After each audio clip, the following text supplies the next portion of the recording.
look at every acre out there, and it's going to, he's going to pay $250,000 for it, or $500,000, or whatever the land value is. Don't write those numbers down. I don't know what it is. He's going to look at that green space and say, okay, if you put 3 or 5 or 10 acres of green space on my site, I can't generate revenue off of that green space.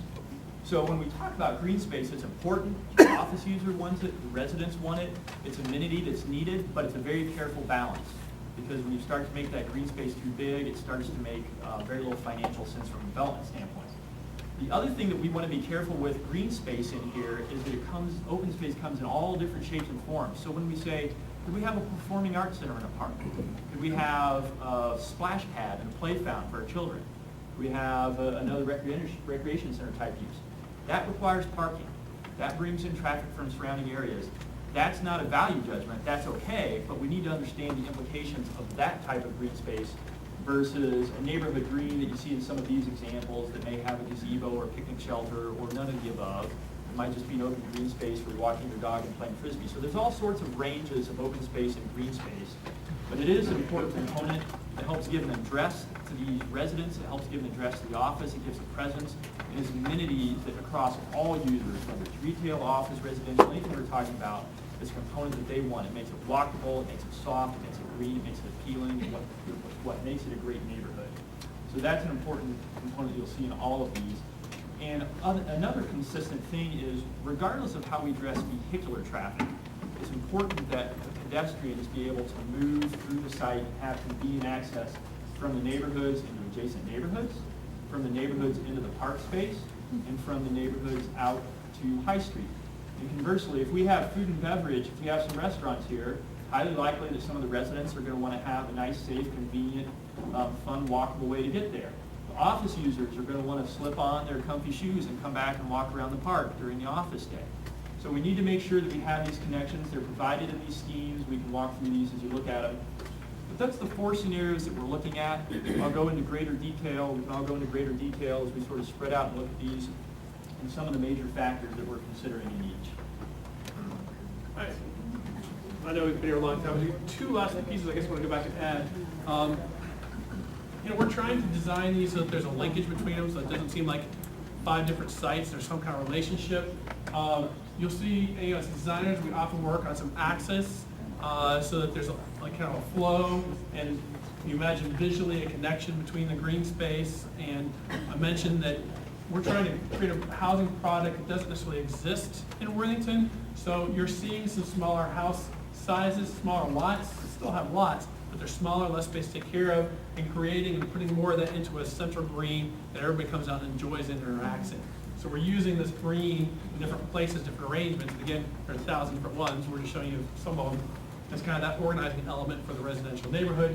Likewise, you'll see on a number of these things, another of these concepts, we keep playing with the idea of this kind of entry, likely right in, right out because there's no light, but a green that kind of organizes the space and the frontage.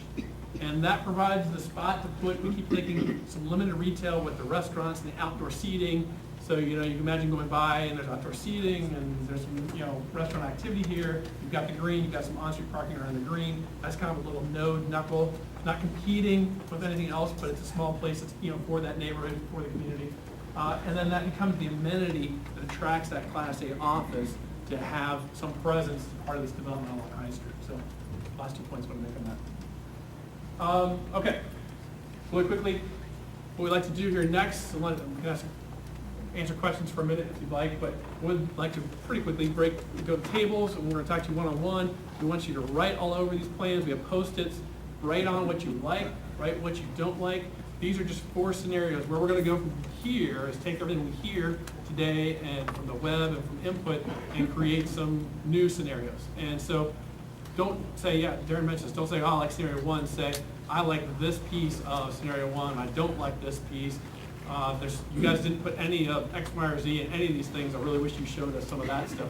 That's the kind of comments we'd love to hear. And again, like to have a lot more dialogue. Anything you have questions about what we showed. And again, we could go on and on about any of this stuff, and there's some stuff we didn't cover because we're trying to quickly get through this. A couple things to be aware of. We're going to post this on Monday on the website, so share with your neighbors. We want more people to see this, interact. We're going to have some questions, some dialogue that can happen on the internet. on the website. Please participate. Feel free to call, feel free to email, whatever you feel comfortable doing, write letters. We're going to then be working on these preferred scenarios. One other activity we're going to be working on organizing is a development tour. As we get those preferred scenarios, we're going to try to identify some places around Central Ohio that are representative of some of the things we're talking about, so you can go and look at them. If you're concerned about it, I mean, because one of the things we experience all the time is, you know, oh, that residential density or the kind of stuff you're talking about sounds scary or whatever. Like, we'll identify some places that are similar, not always exact. Go check it out, and we'll put that on the website, and we'll make sure we post that. Might even need a couple tours. You can twist our arms. And then we're going to be working on creating a draft plan update. Again, it's going to be 6 pages or whatever. It's going to go in this plan. It's going to really be about policies and things we learn from you, the goals that we're trying to achieve. Again, this is to help the Planning Commission review any development application that comes in to see if it aligns with what comes out of this process. And then council, again, to see if it aligns with what is in this plan, what we add to it. And if it does, fantastic. We all should be relatively happy, and development can happen, and it'll be a great new piece and asset and part of our community. So we're going to be hopefully submitting that somewhere end of February and going through that process in March. So that's the process. Lee Brown is in the back. He's leading the charge for City of Worthington. I'm leading the charge for MKSK, contact information, and then that's the website. So feel free to log on and check it out. And that's what we have for you tonight. And we're really excited to sit and talk to you. Anybody have pressing questions, or are you really excited to stand up? At the beginning, UMCH is considering selling the site. Is that there's any possibility at all that they may not sell in the near future, or have they already decided that if they find the right developer, they definitely are going to sell? I think that's, I mean, I think they're entertaining the potential. They're seriously considering it. I think it has to be the right offer, the right situation. Obviously, if we all come to some consensus that aligns with the developer that's interested in buying it, then everybody's happy, and then they can see a way that could actually happen. And then I think that's how you can see development occur. And that's part of why this process is important. You can kind of come from guiding things that, you know, when all parties happy, it's a win-win-win, and we can see it happen. Yeah. All 4 scenarios seem to be fairly, I'll use the word severely and consistently zoned. In other words, if you squint your eye, Yeah. all 4 scenarios look almost alike. Yep.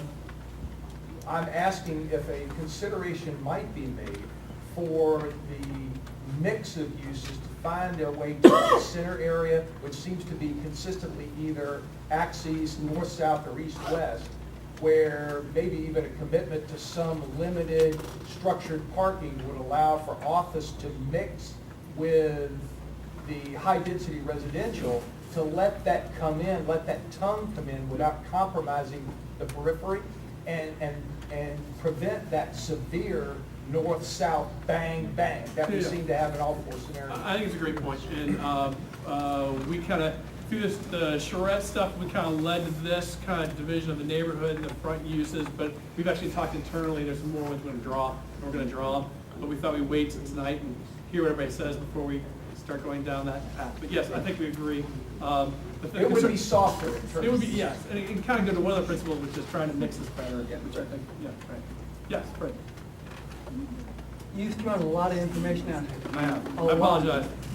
Most of the time when people get a lot of information, they're kind of in shock for a while, and Yeah. then they bring it back up and talk about it with their spouse or their friends or whatever.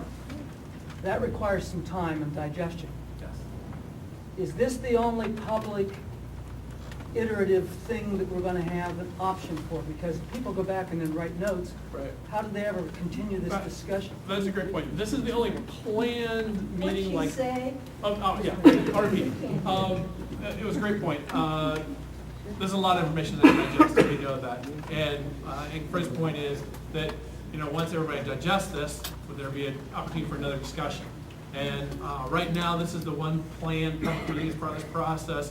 The idea being that when we go in front of planning commission, if we can twist planning commission's arm and have a special night or just this one thing on there, that it can become a public hearing, a public discussion with the planning commission and the public in attendance, and actually kind of make that another public meeting. And then anything that ever got out of the planning commission as a recommendation would go to council where there would be 3 readings, and there would be a public meeting there. So we thought we'd catch the public meetings there, but, I mean, that's something we can discuss. Yes, oh, well, we'll come back to you. Anybody else? Yes. My question is, has any work been done on retail space in Worthington and around Worthington and compared to the national as far as dollars per square foot sales, for example? I'm just looking for how successful are the merchants in this area doing?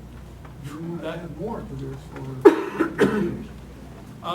Good question. The question was whether we have any research you could talk about how local retailers are doing compared to regional and national.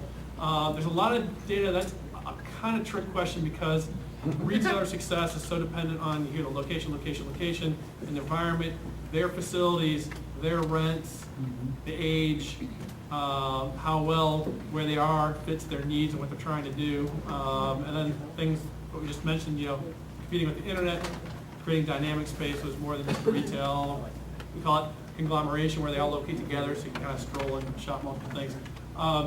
We have some information, but I think the reality is we, as a community, support a lot of retail. That includes Old Worthington and Shops Worthington Place. The reality is we support a lot of the retail that's happening outside of our city boundaries. And so if there was more retail, the right kind of retail in the city, we would probably support it here in the city as well. Yes? My question is, all of these have some green space, okay? It strikes me as I look at them that the green space, though, as laid out in these, and I may be wrong, is mostly and will be primarily used for the residents of the new residential, the office, and so forth. And a lot of us have been hoping that somewhere in here there was really some of this area that was sort of designated as at-large Worthington community use. And it strikes me that, that could also be used by office people. Sure, absolutely. I think it's a great question.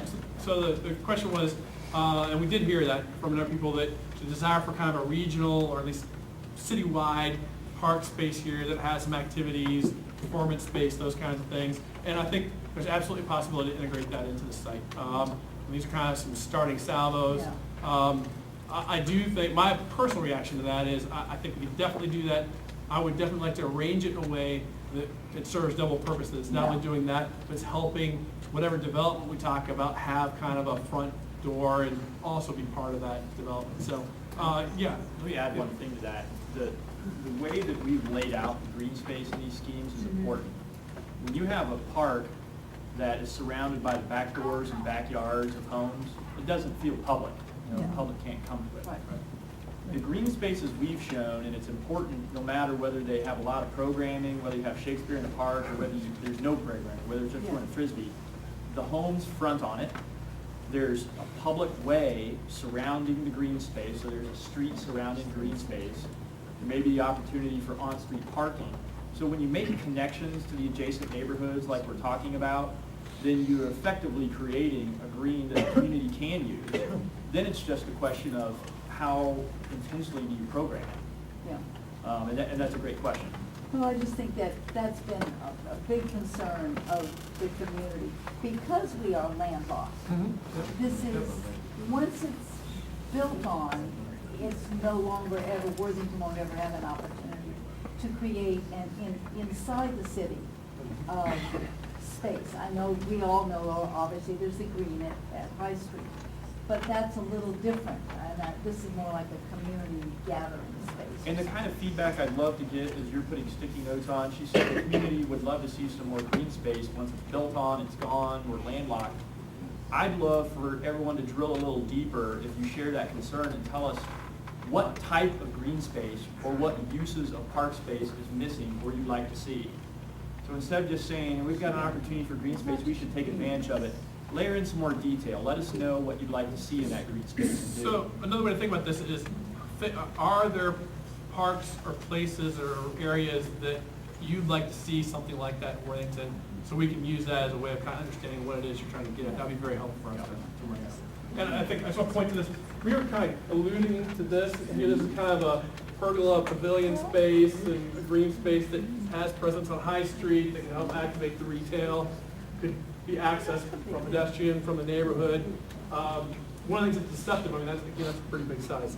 Yeah. Green space, there's a lot of things you can do with that. Yeah, a lot of it is envisioning how Scale, yeah. much it is. It looks kind of like. It looks small, but yeah, space. right. Just think about my yard. Yes, sir. Are any of these options financially viable or backable enough where the children's home could either have financing or find financing to move their offices into one of these spaces and have this be their own project? That's an excellent question. The question was, are any of these schemes financially viable? And that's, Well, financially viable for the children's home to not have to sell and to be able to either finance it themselves or combine and finance it to still be a part of the community. right, in any scenario, whether UMCH decided to redevelop their own site or whether they sold it for someone else to redevelop, that's part of what the city has hired MKSK to do. We work with a lot of different communities, work with a lot of different developers. That doesn't mean we've hit exactly on what an interested developer may want that they're looking at, but we've got a broad base of experience, and so the short answer is yes, we think we're in the right ballpark with what makes sense financially from a development standpoint, obviously with a lot of refinement. Developers love to have a tenant on the hook. That's how they actually start doing projects, when we have someone that's gonna be the tenant. So I mean, if UMCH said, hey,